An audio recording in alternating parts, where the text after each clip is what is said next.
This is my first attempt at a vintage DIY suitcase.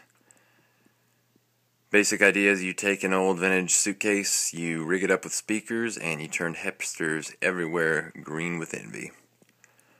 Now this is like I said, this is my first attempt. I ran into a couple problems with this. Some aesthetic problems. I bought this case on eBay and it looks different than it looked on eBay. It looked like a hunter green rather than the that 1957 Chevy kind of green trim. So not crazy about that. Other part is due to my lack of power tools, I cut this jagged hole in the side, and for the speakers, I ended up it looked kind of ragged, so I decided to cover it up with burlap.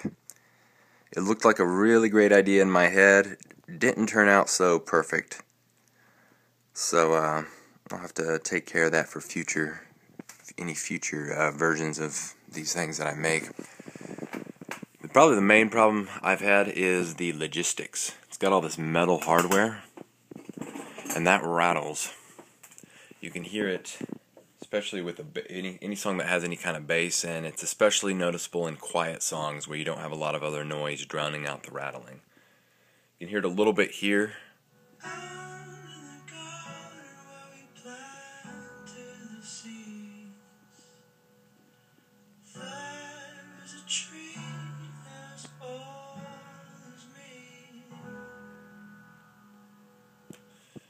The rattling is minimal there, but that's because I've turned the bass on the subwoofer way down, and that becomes a problem in songs that are a little more bass heavy. The whole point of the song is to have a loud thumping bass.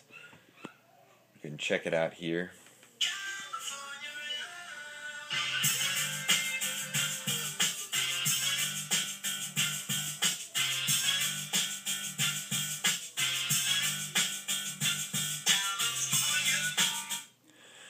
A little bit of rattling, and if you tried to turn the song up loud, you would definitely hear a lot more.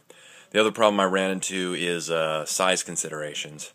I intentionally went with a really small case so that it would be more portable, but that ended up being so small that I couldn't fit a battery pack in there. Everything is jammed pretty tight, and so what I had to do was cut a hole out of the back.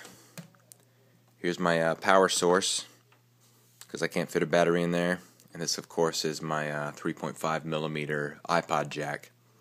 Also, because of the size and the dimensions of everything, I ended up having to put this speaker vent up on the top. This is where the sound from the subwoofer comes out. There's really no other place to put it because of the small size of this thing, and doesn't really look too great right there. So if you're ever going to make one of these, keep that in mind. If you want to have any kind of volume coming out of your speakers, make sure you have enough room to put enough big speakers in there rather than the tiny speakers I had to work in there.